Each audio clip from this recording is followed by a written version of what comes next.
ಸಿದ್ಧರಾದ Kuppali Venkatappa ಪುಟ್ಟಪ್ಪರವರು 1904 December 29ರಂದು ಮಲೆನಾಡಿನ ಶಿವಮೊಗ್ಗ ಜಿಲ್ಲೆಯ ತೀರ್ಥಹಳ್ಳಿಯ ಸಮೀಪದ ಕುಪ್ಪಳಿಯಲ್ಲಿ ಜನಿಸಿದರು.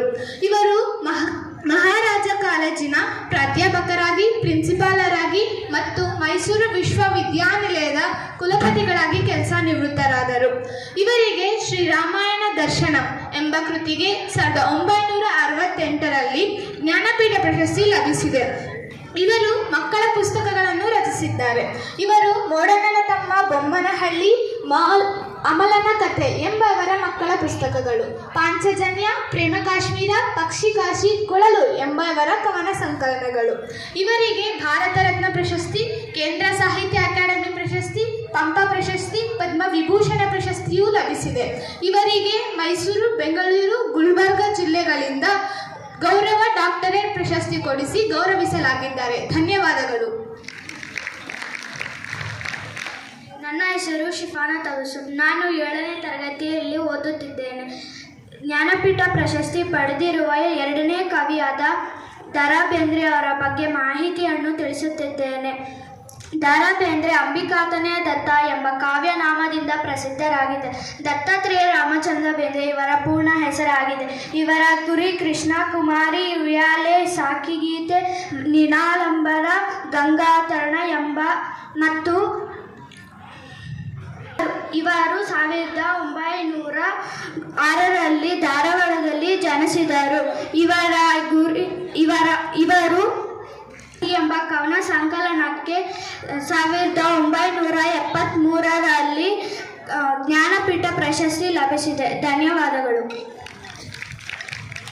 ನನ್ನ ಹೆಸರು ಅಂಬಿಕಾ. ನಾನು 6ನೇ ತರಗತಿಯಲ್ಲಿ ಓದುತ್ತಿದ್ದೇನೆ. ನಾನು 3ನೇ ಕವಿಯಾದ ಶಿವರಾಮ್ ಕಾರಂತರ ಬಗ್ಗೆ ಮಾಹಿತಿ ತಿಳಿಸುತ್ತೇನೆ.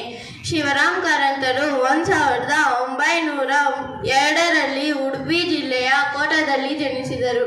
ಇವರು ಚೋಗಣದುಡಿ, ಮರಳಿ ಮಣಿಗೆ, ಬೆಟ್ಟದ ಜೀವ, ಅಳಿದ ಮೇಲೆ ಕಾದಂಬರಿಗಳನ್ನು ರಚಿಸಿದ್ದಾರೆ. ಇವರು ಅಬುವಿನಿಂದ ಬರಮಕ್ಕೆ, ಅಪರೂಪ ಪಕ್ಷಿಮ, ಅರಸಿನಲ್ಲಿ, ಪಾತಾಳಕ್ಕೆ ಪಯಣ ಮತ್ತು ಪ್ರವಾಸ ಎಂಬ ಕಾದಂಬರಿಗಳನ್ನು ರಚಿಸಿದ್ದಾರೆ. ಅದೇ ರೀತಿ ಹುಚ್ಚು ಮನಸ್ಸಿನ 10 ಮುಖಗಳು ಎಂಬ ಆತ್ಮಕಥನ, ಯಕ್ಷಗಾನ, ಬಯಲಾಟ, ಜನಪದ ಸಾಹಿತ್ಯ ಮುಂತಾದ ಕೃತಿಗಳನ್ನು ರಚಿಸಿದ್ದಾರೆ. ಯಕ್ಷಗಾನ ಬಯಲಾಟ ಕೃತಿಗೆ ಕೇಂದ್ರ ಸಾಹಿತ್ಯ ಅಕಾಡೆಮಿ ಪ್ರಶಸ್ತಿ ಮತ್ತು ಮೈಮನಗಳ ಸಾಹಿಗಳಿಗೆ ಕೇಂದ್ರ ಸಾಹಿತ್ಯ ಅಕಾಡೆಮಿ ಪ್ರಶಸ್ತಿ ಲಭಿಸಿದೆ. ಇವರು 1955ರಲ್ಲಿ ಮೈಸೂರಿನಲ್ಲಿ ನಡೆದ 37ನೇ ಕನ್ನಡ ಸಾಹಿತ್ಯ ಸಮ್ಮೇಳನದ ಅಧ್ಯಕ್ಷರಾಗಿದ್ದರು. ಇವರಿಗೆ ಮುಖರ್ಜಿಯ ಕನಸುಗಳು ಎಂಬ ಕವನಕ್ಕೆ ಜ್ಞಾನಪೀಠ ಪ್ರಶಸ್ತಿ 1977ರಲ್ಲಿ ಲಭಿಸಿದೆ. ಧನ್ಯವಾದಗಳು. ನನ್ನ ಹೆಸರು ಭೂಮಿಕಾ. ನಾನು 6ನೇ ತರಗತಿಯಲ್ಲಿ ಓದುತ್ತಿದ್ದೇನೆ. ನಾನು ಜ್ಞಾನಪೀಠ ಪ್ರಶಸ್ತಿ ಪಡೆದ ಕವಿಗಳಲ್ಲಿ 4ನೇ ಕವಿಯಾದ ಮಾಸ್ತಿ ವೆಂಕಟೇಶ್ ಅಯ್ಯಂಗಾರ್ ಅವರ ಬಗ್ಗೆ ಮಾಹಿತಿಯನ್ನು ತಿಳಿಸುತ್ತಿದ್ದೇನೆ. ಇವರು ಸಣ್ಣ ಕಥೆಗಳ ಜನಕರೆಂದು ಕರೆಯುತ್ತಾರೆ. ಇವರು ಶ್ರೀನಿವಾಸ ಕಾವ್ಯನಾಮದಿಂದ ಹೆಸರಾಂತ. ಕೋಲಾರ ಜಿಲ್ಲೆಯ ಮಾಲೂರು ತಾಲೂಕಿನ ಮಾಸ್ತಿ ಎಂಬ ಗ್ರಾಮದಲ್ಲಿ ಜೂನ್ 6, 1891ರಲ್ಲಿ ಜನಿಸಿದ್ದರು.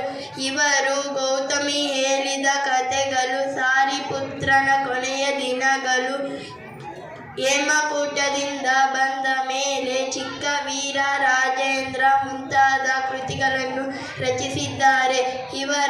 ಇವರಿಗೆ ಚಿಕ್ಕ ವೀರ ರಾಜೇಂದ್ರ ಕೃತಿಗೆ 1973ರಲ್ಲಿ ಜ್ಞಾನಪೀಠ ಪ್ರಶಸ್ತಿ ದೊರೆತಿದೆ. ಧನ್ಯವಾದಗಳು.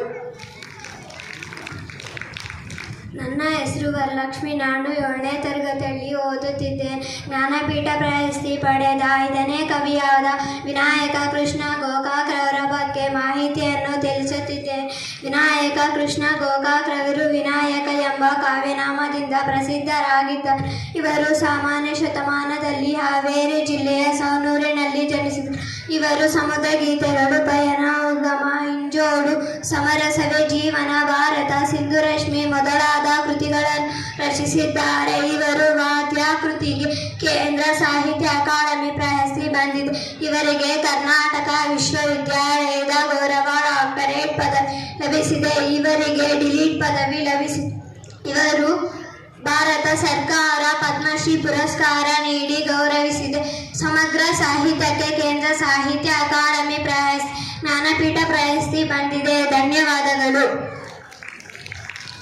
ನನ್ನ ಹೆಸರು ಅತ್ಯಾ ಸೋಹನ್. ನಾನು 6ನೇ ತರಗತಿಯಲ್ಲಿ ಓದಿದ್ದೇನೆ. ಜ್ಞಾನಪೀಠ ಪ್ರಶಸ್ತಿ ಪಡೆದವರಲ್ಲಿ 6ನೇ ಕವಿಯಾದ ಡಾಕ್ಟರ್ ಯು ಆರ್ ಅನಂತಮೂರ್ತಿ ಅವರ ಬಗ್ಗೆ ಹೇಳುತ್ತಿದ್ದೇನೆ. ಡಾಕ್ಟರ್ ಯು ಆರ್ ಅನಂತಮೂರ್ತಿ ಇವರ ಪೂರ್ಣ ಹೆಸರು ಉಡುಪಿ ರಾಜಗೋಪಾಲಾಚಾರ್ಯ ಅನಂತಮೂರ್ತಿ.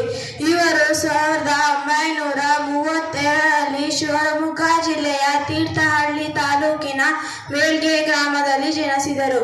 ಇವರು ಸಂಸ್ಕಾರ, ಭಾವ, ಅವಸ್ಥೆ, ಆವಾಹನೆ ಮುಂತಾದ ಕಾದಂಬರಿಗಳು, ಆವಾಹನೆ, ನಾಟಕಗಳನ್ನು, ಮೌನಿ, ಪ್ರಶ್ನೆ, ಎಂದೆಂದಿಗೂ ಮುಗಿಯಾದ ಕಥೆ, ಕಥಾ ಸಂಕಲನಗಳು, ಮಿಥುನ, ಅರ್ಜುನ, ಹೆಗಳ ಸೊಕ್ಕುಗಳು ಮುಂತಾದ ಕವನ ಸಂಕಲನಗಳನ್ನು ರಚಿಸಿದ್ದಾರೆ. ಇವರು ಗೌರವ ಡಾಕ್ಟರೇಟ್, ರಾಜ್ಯೋತ್ಸವ ಪ್ರಶಸ್ತಿ, ಭಾರತ ಸರ್ಕಾರ ಪದ್ಮಭೂಷಣ ಪುರಸ್ಕಾರ, ಭಾರತೀಯ ಜ್ಞಾನಪೀಠ ಪ್ರಶಸ್ತಿ ಪುರಸ್ಕಾರಗಳು ಲಭಿಸಿದೆ.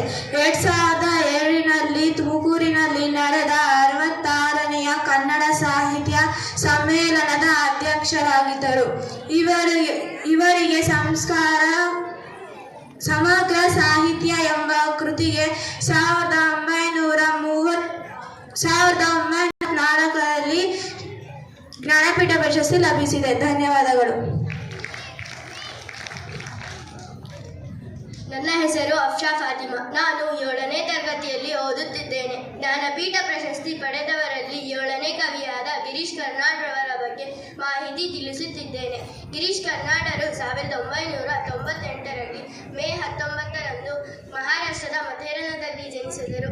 ಇವರ ತಂದೆ ಹೆಸರು ರಘುನಾಥ್ ಕಾರ್ನಾಡ್, ತಾಯಿ ಹೆಸರು ಕೃಷ್ಣಾಬಾಯಿ. ಇವರು ಯಾಯತಿ, ತುಘಲಕ್, ಹಯಾವದನ, ಅಂಜುಮಲ್ಲಿಗೆ, ನಾಗಮಂಡಲ, ಟಿಪ್ಪುವಿನ ಕನಸುಗಳು, ಅಗ್ನಿ ಮತ್ತು ಮಳೆ ಮುಂತಾದ ನಾಟಕಗಳನ್ನು ರಚಿಸಿದ್ದಾರೆ. ಆಡಾಡತ ಆಯುಷ್ಯ ಇವರ ಆತ್ಮಕಥೆಯಾಗಿದೆ. ಇವರಿಗೆ ಕರ್ನಾಟಕ ಸಾಹಿತ್ಯ ಅಕಾಡೆಮಿ ಪ್ರಶಸ್ತಿ, ರಾಜ್ಯೋತ್ಸವ ಪ್ರಶಸ್ತಿ, ಪದ್ಮಶ್ರೀ ಪ್ರಶಸ್ತಿ, ಪದ್ಮಭೂಷಣ ಪ್ರಶಸ್ತಿ, ಕೇಂದ್ರ ಸಂಗೀತ ನಾಟಕ ಅಕಾಡೆಮಿ ಪ್ರಶಸ್ತಿ ಲಭಿಸಿದೆ. ಇವರಿಗೆ ಸಮಗ್ರ ಸಾಹಿತ್ಯ ಎಂಬ ಕೃತಿಗೆ 1998ರಲ್ಲಿ ಜ್ಞಾನಪೀಠ ಪ್ರಶಸ್ತಿ ಲಭಿಸಿದೆ. ಧನ್ಯವಾದಗಳು. ನನ್ನ ಹೆಸರು ಜಶ್ವಂತ್ ಪಿ. ನಾನು 6ನೇ ತರಗತಿಯಲ್ಲಿ ಓದುತ್ತಿದ್ದೇನೆ.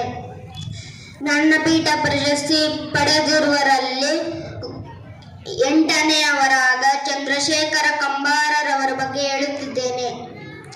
ಚಂದ್ರಶೇಖರ ಕಂಬಾರರು ಜನವರಿ 2, 1937ರಲ್ಲಿ ಬೆಳಗಾವಿ ಜಿಲ್ಲೆಯ ಗೋಡಗೇರಿ ಗ್ರಾಮದಲ್ಲಿ ಜನಿಸಿದರು.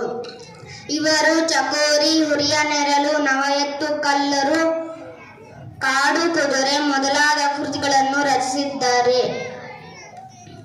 ಇವರಿಗೆ ಕೇಂದ್ರ ಸಾಹಿತ್ಯ ಅಕಾಡೆಮಿ ಪ್ರಶಸ್ತಿ, ಕೇಂದ್ರ ನಾಟಕ ಅಕಾಡೆಮಿ ಪ್ರಶಸ್ತಿ ಲಭಿಸಿದೆ. ಇವರಿಗೆ ಸಾಹಿತ್ಯ ಸಮುದ್ರ ಸಾಹಿತ್ಯ ಕೃತಿಗೆ ಜ್ಞಾನಪೀಠ ಪ್ರಶಸ್ತಿ ಲಭಿಸಿದೆ. ಧನ್ಯವಾದಗಳು.